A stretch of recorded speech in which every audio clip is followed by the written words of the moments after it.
the surgeon came down then and said, well, that there was a perf diverticulum and that the patient had some free air, and they were going to take that patient to the operating room. Now, this patient's obviously pretty sick, but they decided to take that patient to the operating room anyways.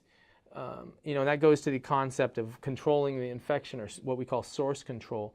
What do you think of that decision to take this patient to the operating room, and what are your kind of goals on source control? Yes, source control is very important, and I cannot overemphasize this as an intensivist. For example, patients who have a PICC line for chronic infusion of some sorts, or patient who has UTI, which usually do well, but then they don't do well in spite of everything you're doing upstairs, turn out to be they have infected stones, for example. Okay. So not identifying the source and not addressing the source for the source control can lead to a worse outcome for these patients. So as a ER doctors and ICU doctors, you always have to look for a source from early time of the patient contact. So if we don't identify the source, if we're not at least looking for that source, we're going to have worse outcomes. Correct. All right. And when you say outcomes, you mean? Mortality included. So we're talking death. So Correct. We're not talking about like an extra day in the hospital. We're talking about never leaving the hospital. That's right. Okay. So that sounds like a bad outcome. Correct. And, do you have any kind of I like, if it's a PICC line or if it's a source, I like to identify it in some time frame, or do you just say, I'm going to be aggressive about identifying it? There is a limitation as to how much emergency medicine doctor can do with the limited time they have. But if they, for example, cannot find a source in obvious places such as chest X-ray, UA, then you have to be looking for other sources actively. The indwelling catheter is something that you can always identify as an ER doctor. So those things you should look into it as soon as possible. Things like the abdominal source, if you have the concerning exams or patients complain attributed to the abdominal source, of course, ER doctors should aggressively look for that source by ordering a CAT scan for those patients. Okay. So we're going to do, look for common sources, urine, pneumonia, that kind of stuff, catheters like indwelling lines. We're going to do a really good exam in history to point us in other directions. Like this lady, she had abdominal pain. Hopefully we examined her, and that's why we kind of looked at her belly. Right. And then if we need to, we're going to step up and even look more aggressively with CAT scans or other appropriate diagnostic tools. Correct. Okay. And also I will include things like a skin examination for necrotizing fasciitis. There's still a great role that ER doctors can take to identify the source early. And in this special situations where the abdomen was the source, I think it's the right thing to do for a surgeon to take the patients. Preferably, the patients will resuscitate before they go to the OR, but sometimes they don't have a choice. Patients are sick and they have to control the source to have a better outcome. Well, you obviously are very respected in our group for your bedside teaching and clinical skills, among other things, obviously. And one of the teaching points that I try to follow up on that we've talked about before is that skin exam, because I actually think in our emergency department, a skin source of infection is one of the most commonly missed in a patient who's pretty sick. Because in these sick patients, they're not willing to just roll over by themselves and check their back or something like that, or get undressed. You kind of have to be actively looking, where you're doing that stuff for them. That's exactly right. All right. Well, let's see what happened to our patient.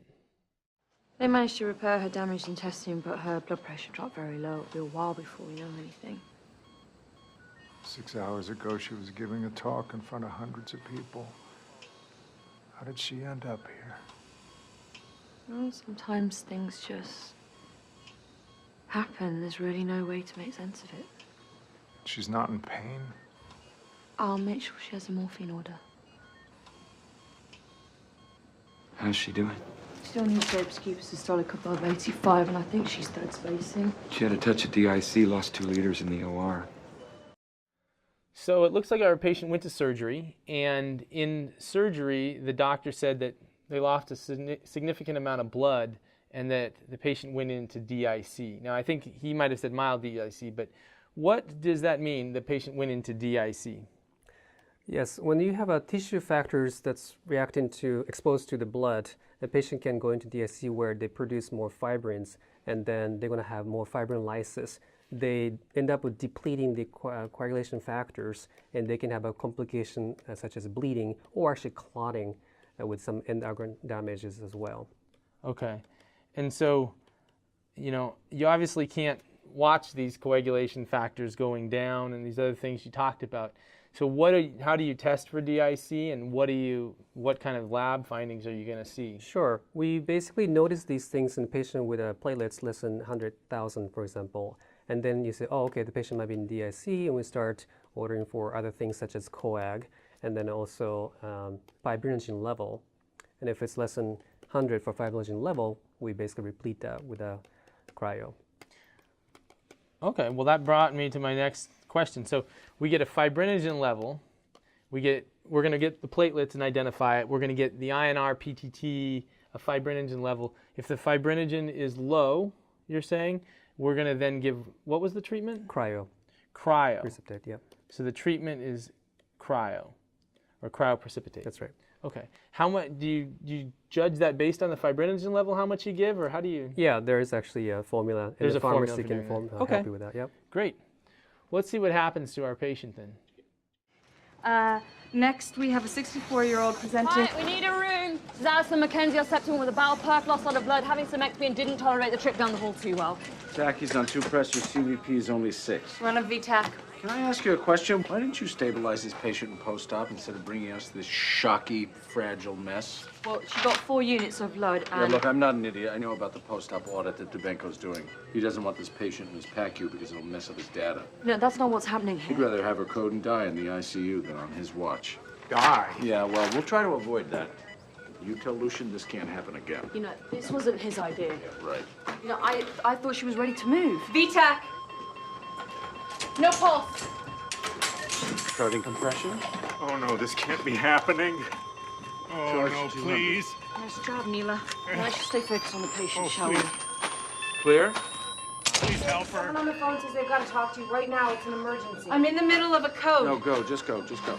And there's a guy outside begging to come in to see this patient. He's not family. He can't be here. You might want to rethink that. What?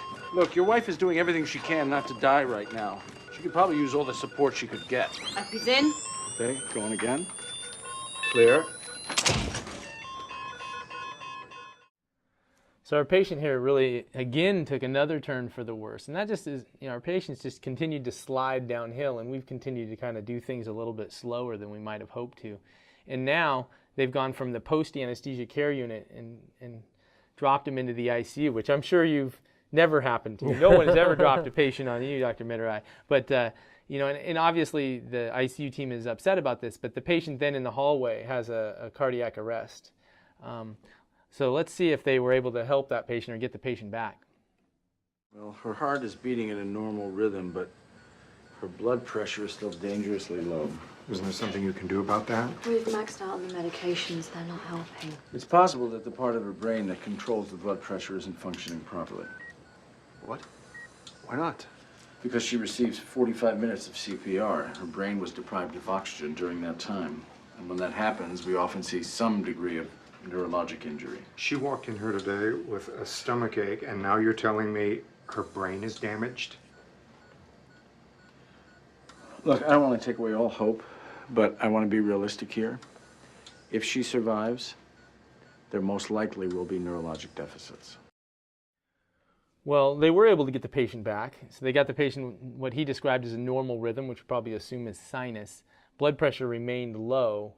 He then started talking to the family, the ICU physician, about this concept of the patient having 45 minutes, which is a prolonged cardiac arrest, and whether there'd be neurologic damage. So, you know, this has gotten a lot of attention over the last 10 years. What's your how do you manage a patient who's either arrests in your ICU or is brought to you after a cardiac arrest, and to manage and protect or do what we call neuroprotection?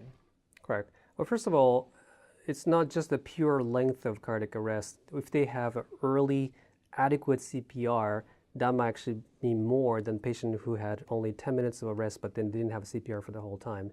So that's one thing.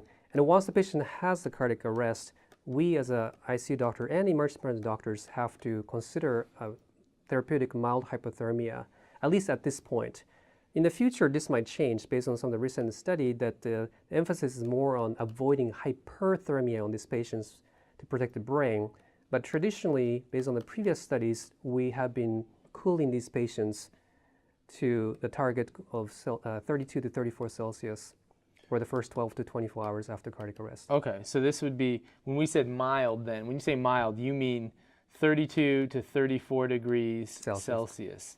Okay, and that has obviously been, something of debate. I think the American Heart Association guidelines have actually endorsed that, but with recent evidence saying, well, maybe the problem is that these patients get hyperthermic.